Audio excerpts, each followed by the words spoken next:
Hello everyone, I am Karan Mashru. Welcome to this video. इस video में हम डिस्कस करने वाले हैं लीड कोड वीकली कंटेस्ट 330 का problem count collisions. As always let's start by understanding the question. There is a regular convex polygon with n vertices.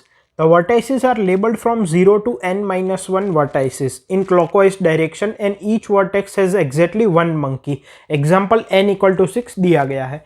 ठीक है, क्या बोला गया है? हमारे पास एक रेगुलर पॉलीगॉन है, regular convex polygon with n vertices and vertices are numbered from 0 to n-1 and हर एक वर्टेक्स पे each vertex has exactly one monkey on it. For example, n equal to 6 will look like 0, 1, 2, 3, 4 and 5th vertex and सभी vertex पे एक monkey है। ठीक है, each monkey moves simultaneously to a neighboring vertex. A neighboring vertex for a vertex I can be I plus 1 modulo n which is in clockwise direction and I minus 1 plus n modulo n which is in anti-clockwise direction.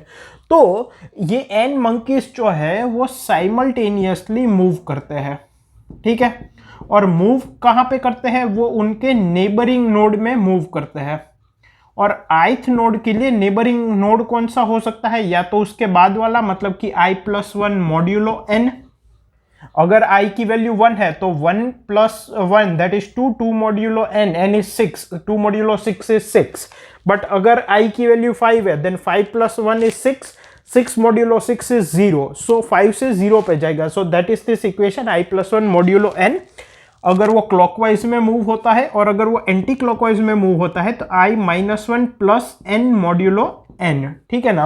Okay, basically कोई भी vertex है तो एक step या तो right में या तो एक स्टेप लेफ्ट में। A collision happens if at least 2 monkeys reside on the same vertex after the movement. तो हम कब बोलते हैं कि कोलिजन हुआ है?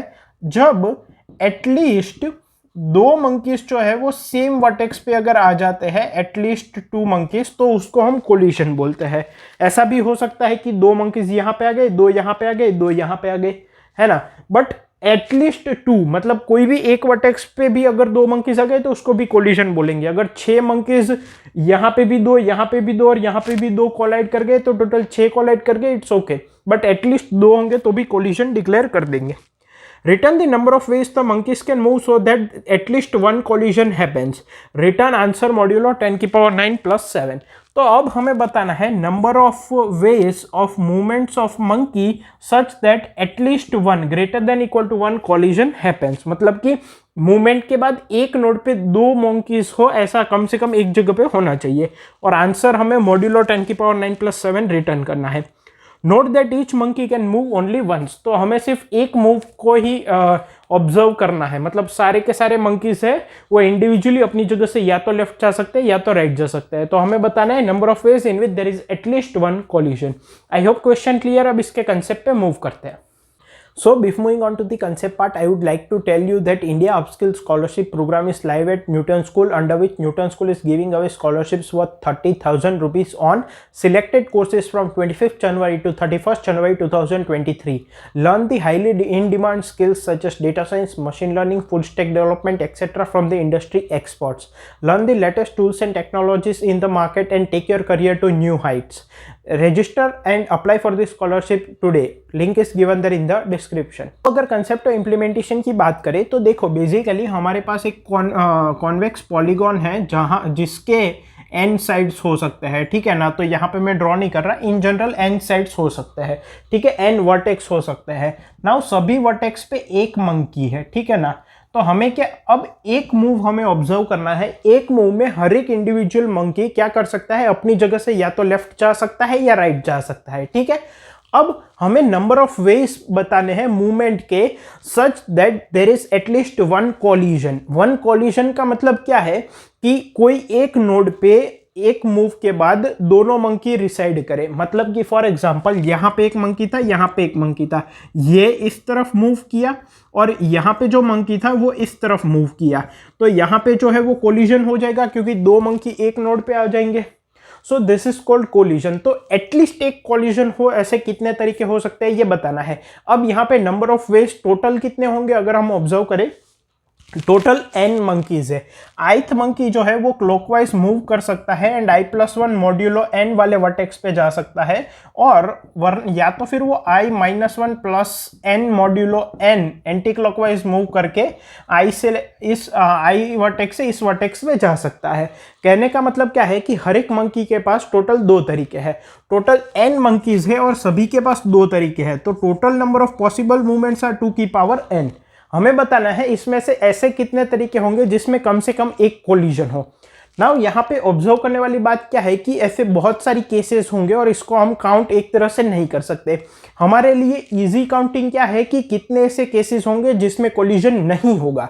वो कब होगा, जब सारे के सारे मंकीज या तो क्लॉकवाइज मूव करेंगे, तो उससे क्या होगा, लेट अस सपोज हमारे पास ये 6 वर्टेक्स का था, 0 1 2 3 4 5, तो ये 0 वाला 1 पे आ गया, 1 वाला 2 पे, 2 वाला 3 पे, 3 वाला 4 पे, 4 वाला 5 पे, 5 वाला 0 पे, कोलिजन नहीं हुआ।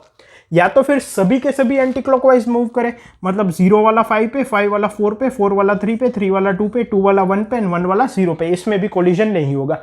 इसके अलावा जितने भी केसेस होंगे उनमें कोलिजन होगा ही।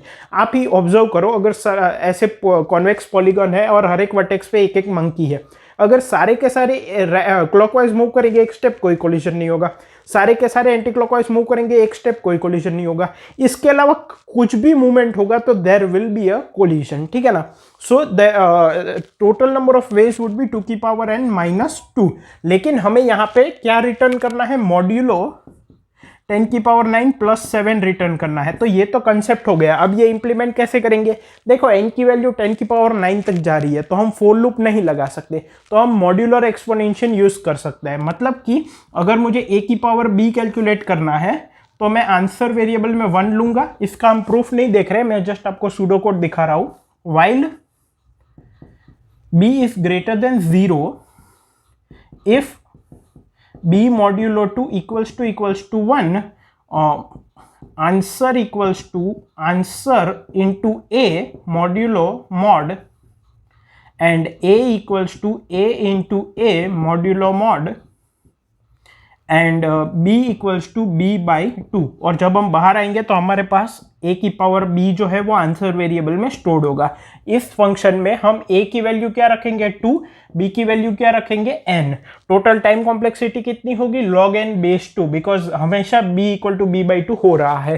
सो total time complexity would be log n that is 10 की पावर 9 बेस 2, जो कि गिवन टाइम लिमिट में हो जाएगा। तो हमें ये मिल जाएगा आंसर में a की पावर b, मतलब कि 2 की पावर n मिल जाएगा।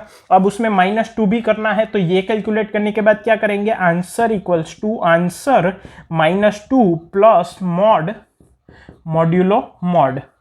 जब हम मॉड्यूलस लेते हैं तो जब भी हम सब्ट्रैक्शन करते हैं तो प्लस मॉड करते हैं, ताकि वैल्यूज नेगेटिव ना हो और हमें इनकरेक्ट आंसर ना मिले। So this is the implementation. Time complexity would be log n base 2।